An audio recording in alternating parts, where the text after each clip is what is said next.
पर अब लोगों का गुस्सा जो है वो निकल रहा है। लोग कह रहे हैं कि जो अतिक्रमण की भूमि पर मस्जिद बनी है उस पर बुलडोजर चले, बुलडोजर एक्शन की मांग हुई है। अब लिहाजा बुलडोजर एक्शन की मांग हुई है तो प्रशासन ने चेतावनी दी और 24 घंटे, ये जो आप दीवार देख रहे हैं, ये एक जो दीवार पत्थर की देख रहे हैं, इस दीवार को मैं थोड़ा सा क्लोज करके और दिखाएं। इसी छत के ऊपर से पत्थर आ रहे थे जो वीडियो में दिखाई दे रहे थे, स्क्रीन पे हमारे दर्शकों ने देखा।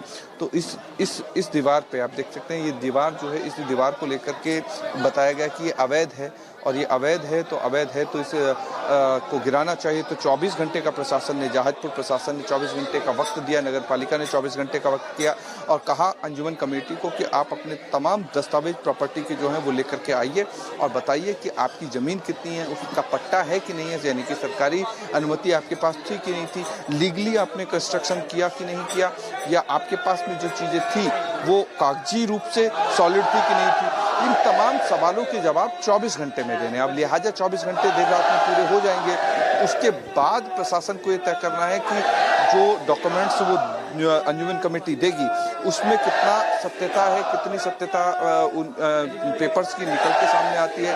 तो अलग अलग तरीके से इस पूरे केस की जांच होगी। लेकिन अभी चूंकि लोगों के में गुस्सा है, लोगों में इस चीज को लेकर के बहुत ज्यादा गुस्सा है कि अभी तक जो यात्रा थी जलझूलनी एकादशी की, जो भगवान ठाकुर जी जन्म लेने के 15 दिन बाद विहार करने के लिए निकलते हैं, तालाब पे जाते हैं, तालाब पर पूजा होती है और कथा होती है, कथा जो होती है वो सुनी जाती है।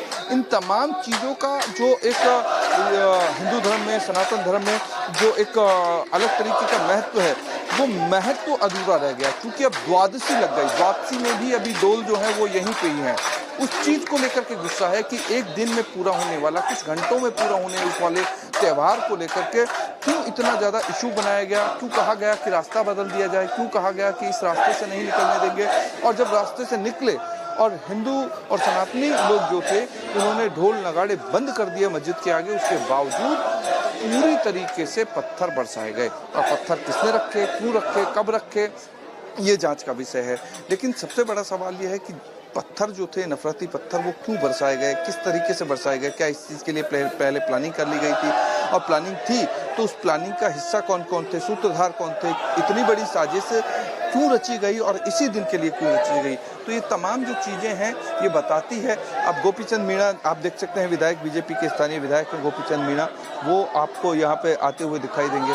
तो यहाँ आपको तमाम वो लोग दिखाई देंगे आते हुए जो यहाँ पर अब बैठ करके डिसाइड करेंगे कि आगे क्या करना है। लिहाजा एक जो मीटिंग प्रशासन के साथ में स्थानीय विधायक की चल रही थी, उस मीटिंग को खत्म करने के बाद में यहाँ पे अब स्थानीय विधायक जो आप साफे में देख रहे हैं वो आए हैं और अब आगे की तरफ आकर के लोगों के साथ बैठ रहे हैं, लोगों से बातचीत कर रहे हैं। इससे पहले मीटिंग में थे। मीटिंग मतलब कि प्रशासन और पुलिस के लोगों के साथ में, जो यहाँ के प्रबुद्ध जन हैं उन लोगों के साथ में एक मीटिंग थी जिसमें रणनीति बनाई गई कि आखिर क्या होगा, क्योंकि इन्होंने ही गिरफ्तारी की मांग की और गिरफ्तारी की मांग पर अड़े रहे देर रात।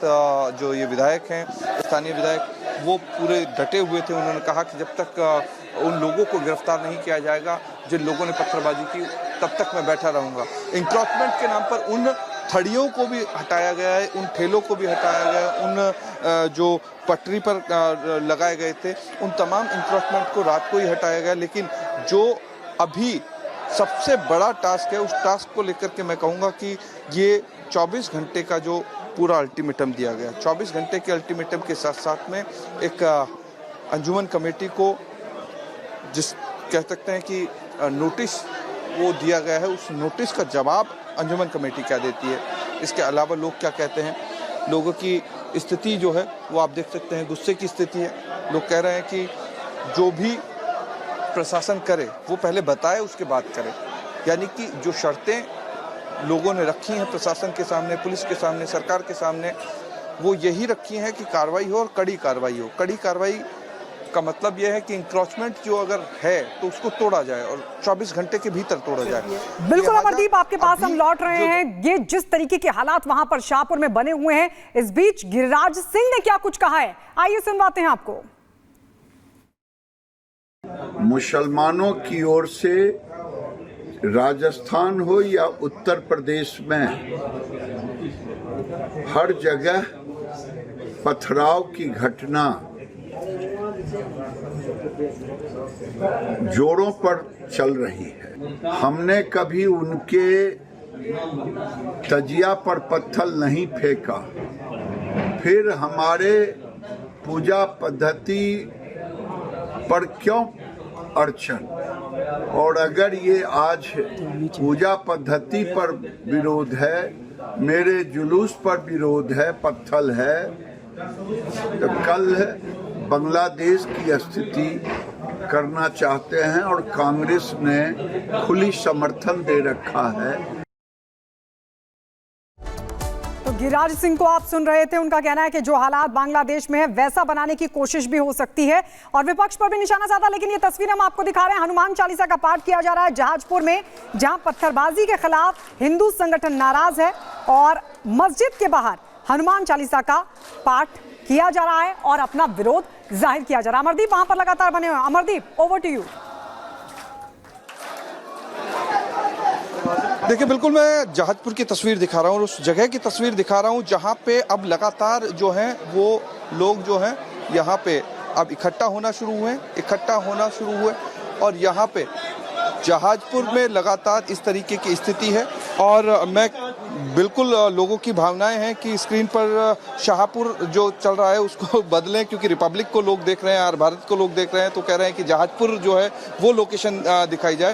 तो यहाँ पे आप तस्वीर देखेंगे, इस तस्वीर के माध्यम से मैं आपको बताऊंगा कि महिलाएं कितनी आगे हैं। महिलाएं देखिए आप, इन महिलाओं की भागीदारी इसलिए है क्योंकि उन्होंने अपने ठाकुर जी का जो जुलूस था, जो भगवान कृष्ण का जुलूस था, जो एकादशी पे निकलता है और जलझूलनी एकादशी बड़ी होती है और नवरात्रि से पहले, यानी कि जो कहते हैं श्राद्ध पक्ष से पहले एक बड़ी एकादशी होती है, उसका एक महत्व अलग होता है। अब चूंकि यात्रा बीच में रुकी हुई है, इस यात्रा को पूरा कैसे किया जाए, ये तमाम वो सवाल हैं जिनको लेकर के अभी यहाँ पर लोग जो हैं। ठीक है अमरदीप, वापस लौटेंगे आपके पास, आगे भी अपडेट लेते रहेंगे। प्रशासन की कोशिश यही है कि व्यवस्था बनी रहे, स्थितियां ना खराब हो, आगे अपडेट देंगे आपको। लेकिन अब आपको मध्य प्रदेश के दतिया की तस्वीर दिखाते हैं। दरअसल मध्य प्रदेश के दतिया में एक मकान को डायनामाइट लगाकर उड़ाया गया है। बताया जा रहा है कि मकान मालिक ने बिना परमिशन के 5 मंजिला इमारत बना ली थी और यही वजह है कि डायनामाइट लगाकर पूरे मकान को ही उड़ा दिया गया। चंद मिनटों में ये इमारत जिसको बनाया गया था गलत तरीके से, वो ध्वस्त हो गई है चंद मिनटों में।